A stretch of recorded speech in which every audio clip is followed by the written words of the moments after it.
Okay, tell me if you see me on Facebook.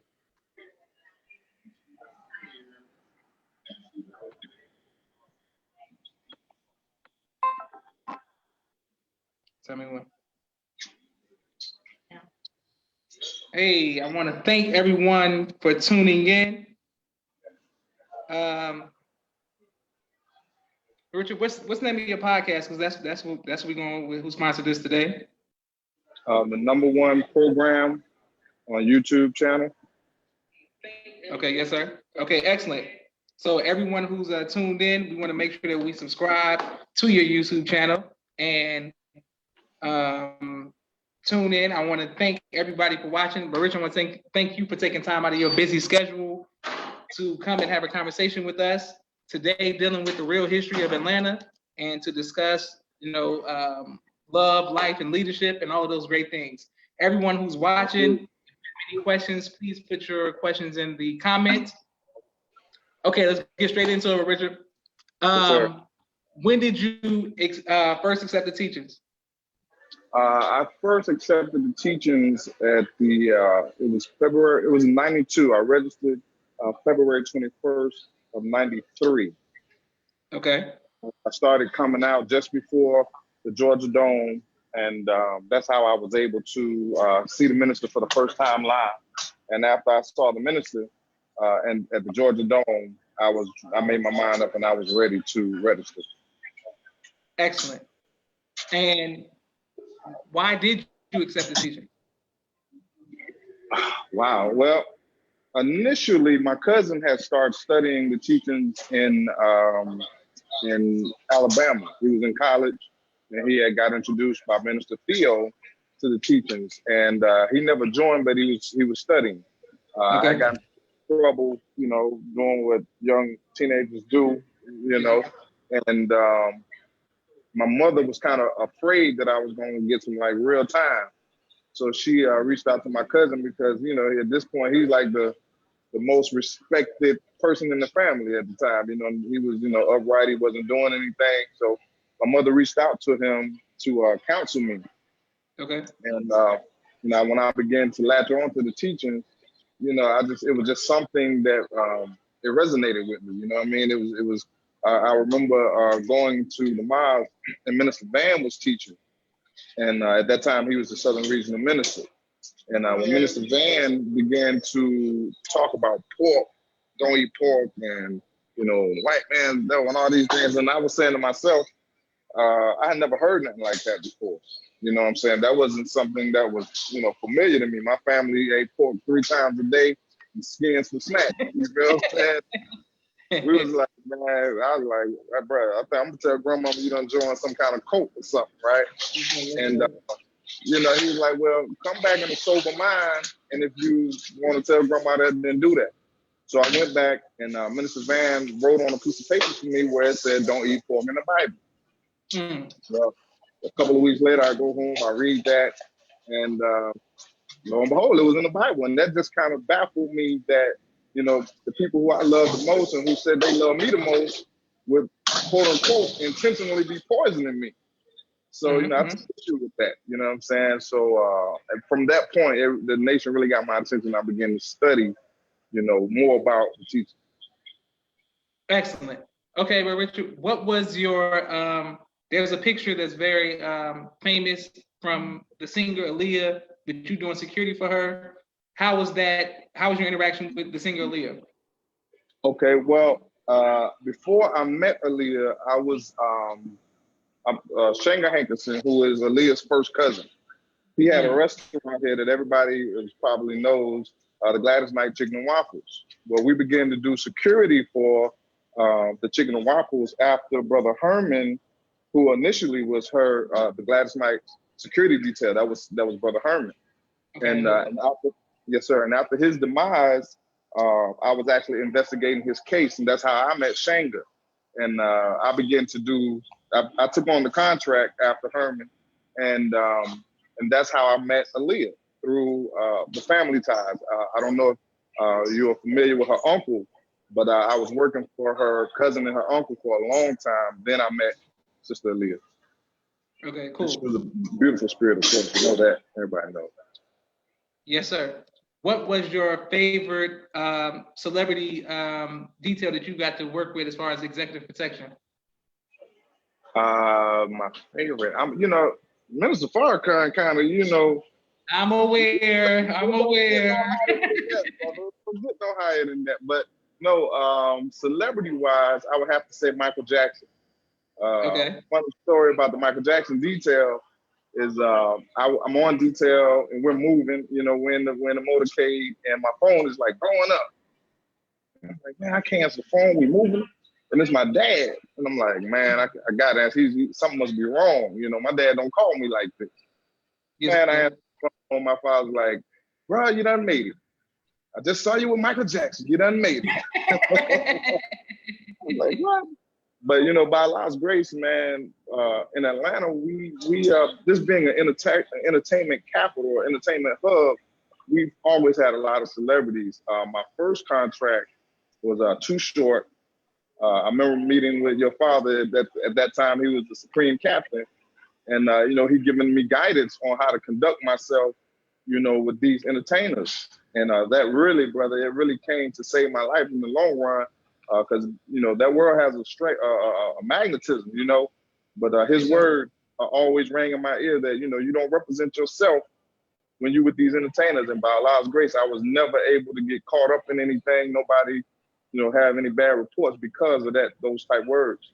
But Michael Jackson, Whitney Houston, some of the greatest names that ever came down the pipe. Absolutely. What was when you were, as far as in the ranks, what was your function when you came in? All right, I have a strange sojourn in the nation. Initially, when I registered in '93, I might have been in 3 months, and I was a member of what at that time was called a task force, and we were just about the business of the work. We were soldiering papers every day. We was cleaning the mosque. The mosque owned a restaurant and a bakery, so we would clean the mosque, go clean the restaurant, go clean the bakery, go home, get some sleep, back up the next morning, selling the paper. And that was our regiment. After that, Minister Van, he was kind of like eyeballing me the whole time, and he made me the student youth minister, a Southern Regional youth minister. And so I began dealing with just the youth. And that was my first post ever in the nation. Okay, I didn't know that. Yes, sir. Yes, sir. And when you were with the task force, this is with Brother Jackie?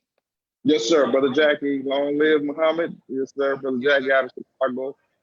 He was here at the time, and he had I have a great respect for Brother Jackie. He really pulled me in and, shaped me in the way of the work. He was a working lieutenant, and he was like, if it's not about the work, brother, he don't even want to hear, that type of spirit. So I thank him for that. Excellent. Minister Jamil says, love you, bros. This is family. And ain't going to break us up. Yes, sir. Love you too. Brother Henry said, brothers on the move today. Excellent. Brother Richard, so after Brother Van came in, then what transpired? Well, after the Georgia Dome, there was administration change. That's when the great brother Minister Jamil came to Atlanta, and Brother Captain Curtis came to the city. Now, at that time, I'm telling you, I was a student. Shortly thereafter, right before going into Savior's Day, I was a student youth minister. But when Brother Curtis came, Brother Curtis wanted me to be on his staff. And again, I was really enjoying the ministry, but I just loved the way the brothers moved, and one of the things that I admired about Brother Curtis at the time is that he was traveling with the minister on a regular basis. And, when I was in the streets, I was always taught, you want to be the best, you got to beat the best.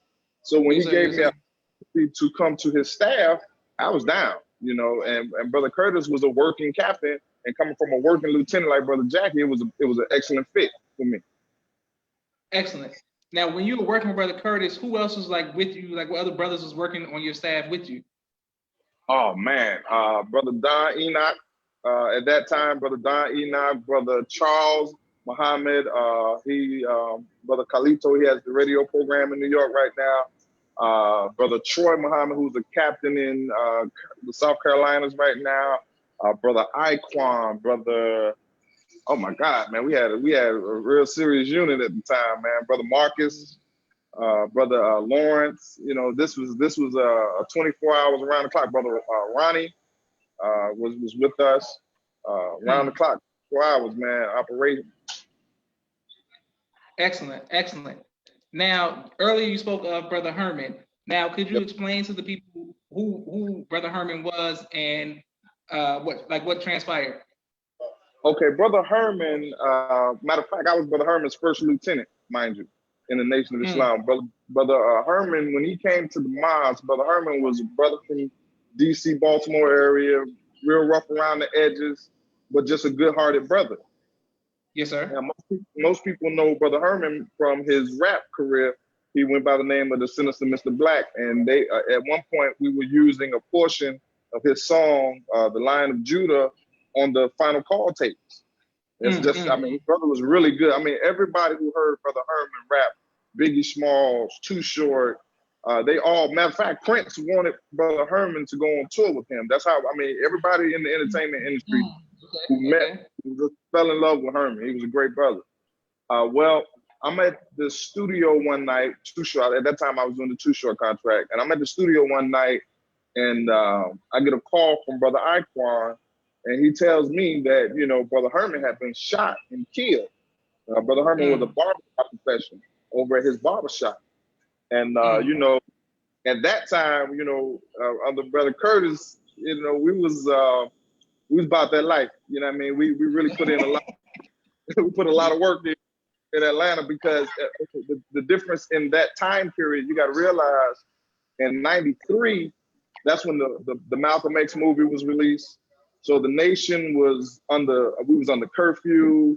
We were getting a lot of flack from the other communities, and particularly the Nubian Nation. I remember, you know, us clashing heads a lot. You know, we would soldier at 5 points. We would soldier in places, and there was a lot of fighting, brother. We got into a lot of fights out there in the streets because people they were taking the seed that we had done something to Brother Malcolm. Yes, so it was a lot going on in that '93 period, you know. Yes. But going into that, by the time Brother Herman, that type of atmosphere, and when he was killed, immediately all the brothers just went into response mode, you know, and we went out and we did what we do for in our nation and the uphold brother's name. I remember us taking over the city of College Park, where one of the alleged hitmen was supposed to live, and the police chief came, you know, to Brother Curtis and was like, "Man, we hands off. You know, y'all got this. Whatever, it's on y'all, but y'all got this." It was just that. That's how many brothers came to the response of what had happened to our brother, man. I mean, we flooded the streets of Atlanta, downtown Atlanta, College Park, and by Allah's grace, you know, long live Muhammad. Praise be to Allah. Whatever happened to the sister that he was protecting, or that situation? Like, how did that work out? Sister Silk. Sister Silk. I kept in contact with her many years after the shooting, because she was. I mean, she was very shaken by the experience. Her and her daughter, actually, and Brother Herman was great friends with her because she was a barber as well, and. You know, I'm a barber by profession, so we all kind of were in and out of the same circles, and I kept good connection. She's doing much better right now, though. She lives in Atlanta still. She's making a lot of money. Okay, thank you so a lot. Okay, Brother Shafazan Aziz says, Brother Captain David. Mimi says, there's a line. May Allah be pleased with him. Okay, excellent. Thank you all. Also, shout out. Yes, sir. Hey, brother Shabazz, Brother Hassan, down in Tampa, Florida, he definitely was on the unit. And Brother David, yes, sir. Brother David out of Orlando, Florida, he was at one time he had became the assistant regional. He's in Orlando now. Yes, sir. Praise be to Allah. Yes, sir. Excellent. So after the Brother Herman situation, moving forward to the Million Man March, what was the climate like for Atlanta and the FOI during that time period, or the nation during that time period? Okay, so this is 1994. The minister does New York, and you got to think at this time, you know, we really had a machine. The nation itself was a real machine, and this is pre-Million Man March. This is really pre-internet, social media. So whenever the minister was anywhere, brothers would jump in cars and we were going to wherever the minister was. You know, this is like, this is how I go down. The minister's in New York. Well, brother, pack a bag. We had New York, you know what I mean? So the minister does Jacob Javits, great success. So now it turns into a tour. So we're going all across the country in 94 to all these different cities, building up the momentum for the Million Man March in 95. And when I tell you, brother, it was rigorous because, you know, the minister, he didn't take no shorts. He went to big cities, but then he went to cities where, you know, it's just a few believers. So that means we don't post all day. We don't post all night. You know what I'm saying? So 95 by Law of Commission was a great success. That was one of the awesome experiences of my life, is that to be at the Million Man March. I remember I was with your brother William, and it's about 2 o'clock in the morning. We walking the mall, we patrolling the mall. This is before a lot of people get there. So we get a call on the radio, brothers, we need y'all to come up to X and X Street or whatever street this is. I want to say Washington Street or whatever. And when we get to the street, brother, it's buses as far as your eye can see. I mean, to your eye meet the sky, it's buses. So we like, man, this can't be real. So I remember we calling the Brother Supreme, they coming. They coming. And by 5 in the morning, brother, it had to be 500,000 people already there by prayer time. So that was like, you know, mega. I mean, for a young man, you got to think we were in our early 20s at the time when the Million Man March. So that was just amazing, especially without, you know, like I say, a social media platform, and we just doing that, just boots on ground, man. That was awesome. Excellent, excellent. And Walaikum Salam, brother Orlando. Wonderful. Yes, sir. Okay, hold on. 1 second, brother. Cool. Okay. Now, speaking of the Supreme Captain and you doing security that time, you told me there was one point that you had to come do personal security for my father. And how many during that time period was that something that you did often, or was that just a specific case where you would have to come to Chicago to do security for him?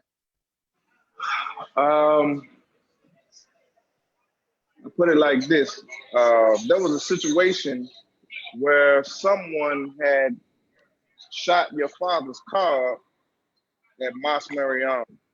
And, you know, so the threat level was high, you know what I mean? And, you know, Brother Curtis being the captain that he was and loving your father the way he does, he was like, hey, man, y'all go up there and make sure brother okay. Okay, yes, sir. We went up there to make sure brother was okay. And that was my first time ever meeting your father. And I'm gonna tell you, it was like I had never saw nobody in my time in the nation who loved the minister in the way that your father, you know, I mean, the way he catered to the minister. I had not seen another man cater to another man like that in my life. Had never, you know, we practice on Brother Jamil and we practice on Brother Curtis, but the way that your father would get up at like, I mean, we would get to the house at 2 in the morning from a long day's work. And if we wasn't back at the house at 5:05, he was leaving us, headed back to the mosque. So this dedication, this was every day for the period that we was up there. This is the type of dedication that I saw, and that's what made me really, really love and respect your father. And now the key to that too is that your brother, me and Chill, whenever Chill would come to Atlanta, Brother William, whenever he would come to Atlanta, we would just hit it off. And there was times when I would go spend, you know, days on end in Brunswick with your family, your grandmother, and your grandfather. So, you know, I had, by the time, you know, that part came around, I had already had an affinity for your family. I had not met your father, but I already had an affinity for your family. Excellent. With as far as working with Minister Jamil at the time, what was your function or your interaction working with Minister Jamil in Atlanta? Well, again, at that time I was on the captain's staff. I remember one of my fondest memories of Brother Minister Jamil is Brother Minister Jamil would jump on the road in a minute. You know, he would travel the region. And he and I, one time, I think we went to Mississippi with just he and I, me on his security, and he was able to, he give a lot of counsel and give me a lot of teaching while we was riding those highways. So he was definitely a big part of my development. And one of the things I really loved about Brother Minister Jamil is that he was always concerned about the believers. You know what I'm saying? He was always showing concern about the believers. And I don't know how many brothers can say they ever got the hitting, we call it hitting in the A, got the hitting with their regional minister. But one time, I remember this sister was getting assaulted on Martin Luther King, where the mosque was, Martin Luther King in Asheville. And instead of just the brothers handling it, Brother Minister Jamil was out hitting with the brothers. So, you don't get that too quick. So I had to give much love to Brother Minister Jamil. Yes, sir. What about what was your interaction with Minister Rockman? Oh man, Minister Rockman, he the rock of the South, brother. He's a jewel. You'd never sit around Minister Rockman and not walk away with something. You know what I mean? Here's a man who sat at the table with the Christ, and he sits with the apostle on a regular basis. It's every time. I mean, just in passing, you always gonna leave with something from the Rock, man. Much love to the Rock. Yes, sir. And what about Brother Jabril, Minister Jabril? Brother Minister Jabril, let me tell you. So my first experience with Brother Minister Jabril was he had came to Atlanta. He was doing this series called Tighten Up the House, and put on his security. I had never met him. And of course, you hear all the stories of how he helped the minister come back into awakening. And so I was kind of spooked. I was like, man, I don't want to be around this brother. He's too deep for me. I'm barely finishing Minister to the Black Man. This brother's son. But anyway, Brother Jabril gave me 2 books to read while I was on security. Brother, if you're going to be here, you might as well be reading. So he gave me these books to read, and later in my nation history, those books helped me out a lot because they were one of the books was anger management and rage, and later that was one of my, because I was like a camera point and shoot. You know what I'm saying? We got a problem. Where that? Let's get it. But that helped develop me. Spending that time with Brother Jabril, he was a very wonderful and deep brother, man. Matter of fact, myself and Brother Hassan had a unique experience after Tighten Up the House. Brother Jabril was questioning us on his lecture, and from that sit down to this day, me and brother have been like this because just the words that man speak, he knows how to plant seeds, and me and Brother Hassan's relationship was really bonding with that. Praise be to Allah. After Minister Jamil and Brother Curtis, that administration, when the new administration came in, who was that, and how was your function with that? Okay, we've had quite a few administrations here in Atlanta. Well, you have Brother Minister Jamil, or Brother Van, Brother Minister Jamil, then Brother Snow, Sister Minister Ava. Yes, was sir. made the regional minister, and was it? Yes. Sister Minister Ava came, and at this time, so we're talking like 97, I want to say, 97, 98.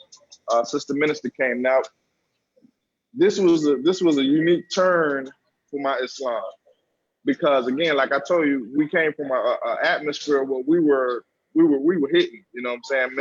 You have Eddie Long, who was a famous minister, pastor here in Atlanta, who was leading people against the minister at that time in the early 90s.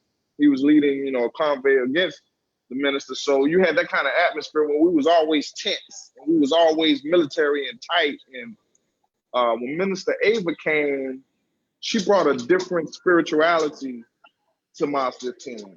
She was like, brothers, I don't want all that hyper masculine, treat your families good and, put that down and you don't have to fight about everything. So she brought a different balance that I think was, I'd say it was needed.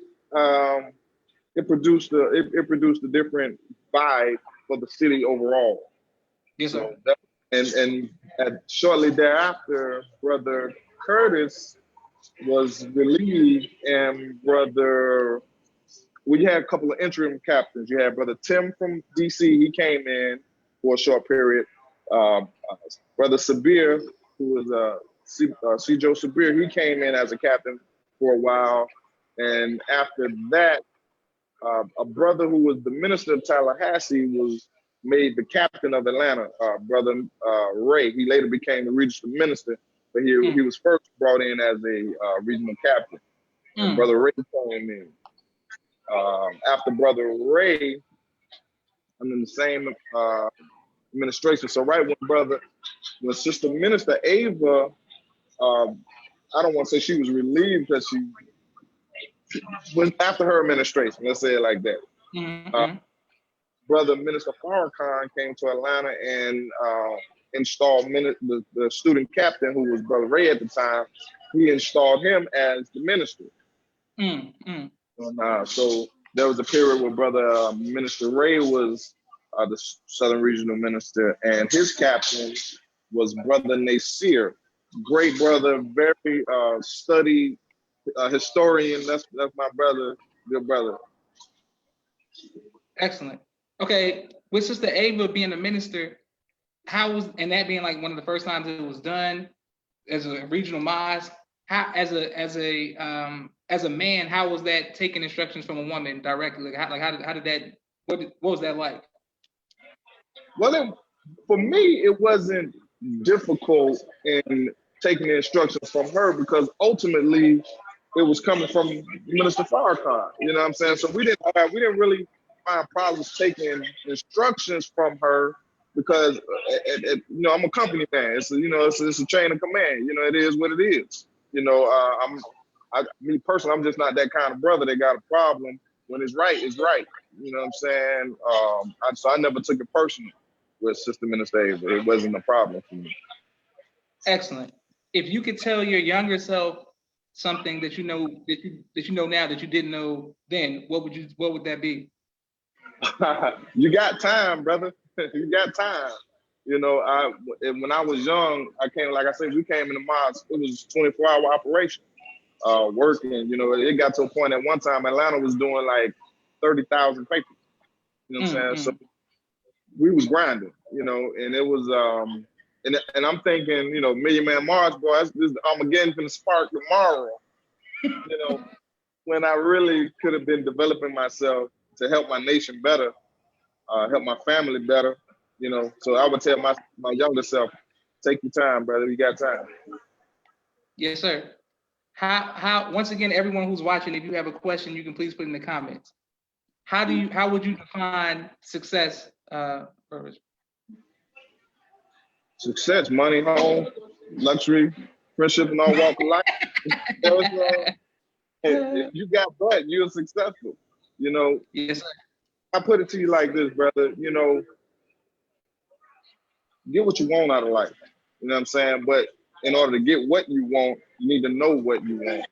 You know what I'm saying? That's on every level, whether it's finance, whether it's a relationship, whether it's, spirituality, whatever it is. You know what I'm saying? Get what you want out of life. You're a God. That's what your job is, to be a God, to make what's in your head a reality.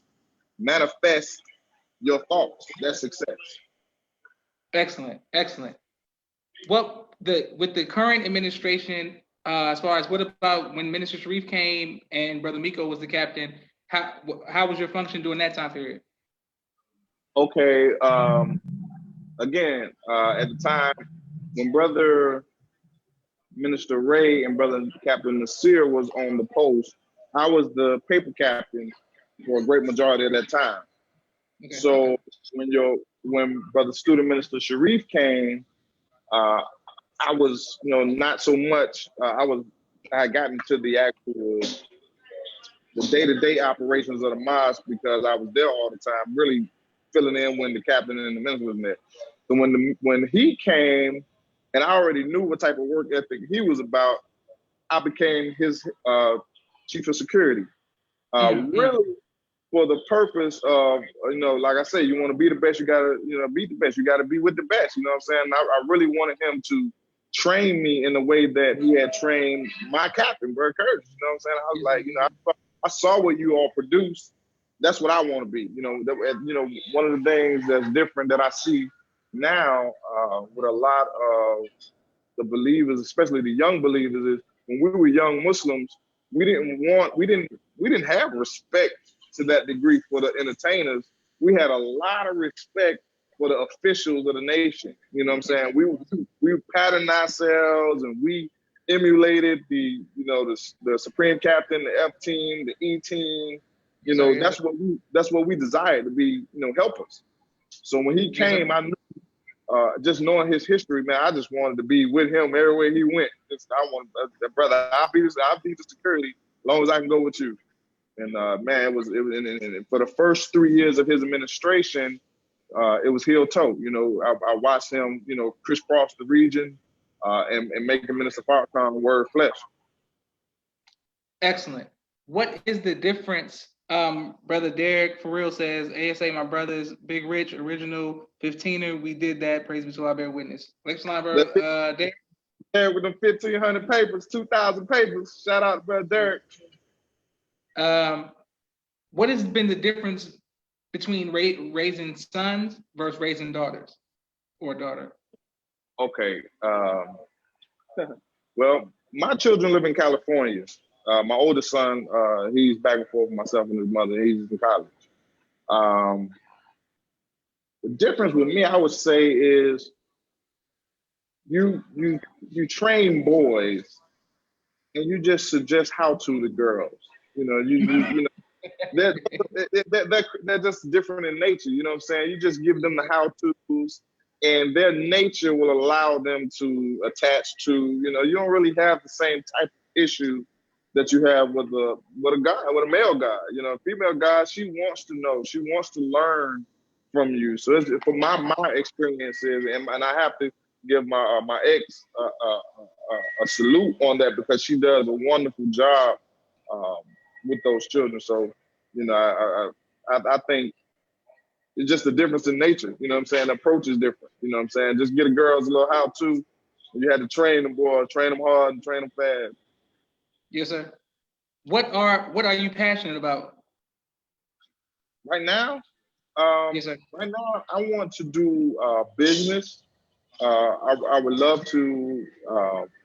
I'm spreading the message in the way that I know how. What I mean by that is, when you look at Malcolm X and the people who popularized Malcolm X, he gave the nation and the teachings a certain flavor that people associate with us with based off of his teaching. You see what I'm saying? When you look at the teaching, a lot of the ministers will pattern themselves after Malcolm. Their rhythmic teaching, their being hard on the white man, they pattern a lot of that after Malcolm. But when you really look at the teachings, it's so much more than white man, the devil. You know what I'm saying? You got every study, every science of life in the teachings. Everybody ain't got to be harping the white man, the devil. Okay, we got that. So who's going to be the business God? Who's going to be the relationship God? Who's going to be the military God? You know what I'm saying? There's so much other facets of the teaching that I think. So I'm just trying to express the teachings in my way. That's why I started the podcast. Just a couple of days ago, I did a show with PK ATL. He was with the Attic Crew. I don't know if you're familiar with the Attic Crew, but he's starting a TV show. And I met him when I was doing security for Too Short, and he invited me to a platform, to share the teachings on his platform. So I just want to be able to share the teachings in my expression, not necessarily, emulating Minister Farrakhan or emulating. No, this is what I know. This is what I understand of the teaching. Wonderful. That's great. What advice would you give to future fathers? Future fathers, prepare yourself. You know what I'm saying? The truth of the matter is fatherhood, to be a good father, takes preparation. You know what I'm saying? Most people who are not prepared are usually the ones who have the most problem. You know what I'm saying? If you take your time and like I say, telling my younger self, you got time, you know, get your finance life in order because it costs money to raise children. You know, get your morality in order because children don't care about what you say. They looking at everything. They want to, you know, you're their God. So they're going to emulate you, the good and the bad, you know. So, you know, work on being as balanced as you can as a Muslim before you have children, because that's going to be the biggest part.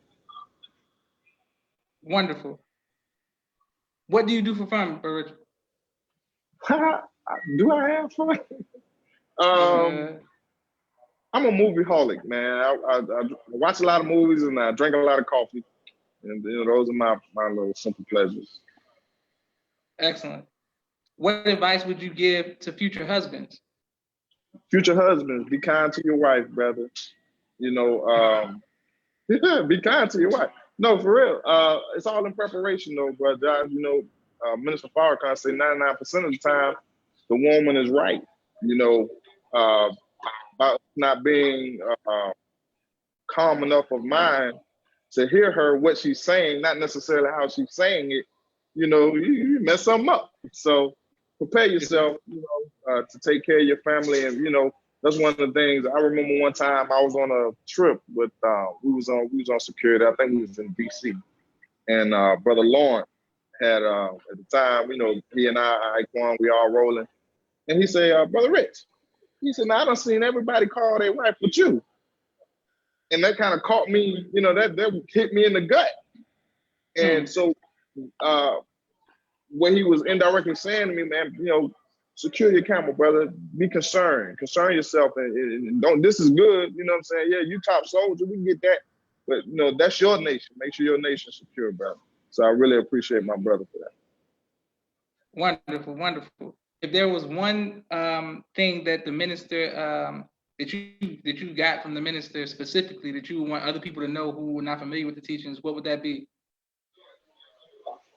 Wow. I remember I was in St. Louis one time. Well, it's 3 times that I met the minister, and he said the same thing to me on 3 occasions. He said, just stay strong, brother. You know, like I said, it's a patience. You know, we are so gun ho, but you know, this is not a fast race, man. Just, you know, stay strong. And I reflect on that often when I get down, or you know, a lot of times we put Allah's clock, you know, our clock on Allah's clock. You know, we should be further ahead. We should have more. We should do more on ourselves and our nation. But not knowing that, you know, Allah has things that He's going to do in His time. You know, Brother Minister Jabril says, you know, some things must happen so that other things can happen. You know, yes, and be patient with Allah in His time, man. And just, you know, like I say, the key is, you know, it's like for fighting, whether it's martial arts or boxing, you know, put your gym time in, brother. You know what I'm saying? Fight coming. You know that. The prophecy already say the fight coming. Are you preparing yourself for when the fight come? That I heard Brother Supreme Captain Mustafa say one time. He said, brother, he said, we pray to be the soldiers we think we are in the time of the fight. You know what I'm saying? So just be preparing for the fight all the time. Excellent. And thank you again, Richard. Captain Dennis says, I know you were all in ATL at the Super Bowl on lock. What events are the FOI securing? Big Rich is my man. Is he still cutting hair? This is Captain Dennis from New York, Richard. Yes, sir, brother. I'm still cutting hair, Brother Dennis. Come see me if you're in the town. You know I got you. It ain't even about the dollar, man. Just come give your brother some love, because you know I appreciate you. Excellent, and we love you as well, brother Captain. Man, I want to thank you, Brother Richard, for taking time out of your day, and I want to thank you all for watching and this conversation we have on the real history of Atlanta. And I thank you and love you, Brother Richard, very much, and thank you and love your family for their sacrifice as well. You. Love you and your family more, brother. Yes, sir. All right, thank y'all for watching, and my next podcast is coming up soon. I'll put the flyer to let y'all know. And Brother Richard, when's your next podcast again? Every Thursday at 6 o'clock on the YouTube #1 program, YouTube. Excellent. And thank y'all for watching. All right, somebody, Brother Richard. Election Line Soldier, thank you. Thank you.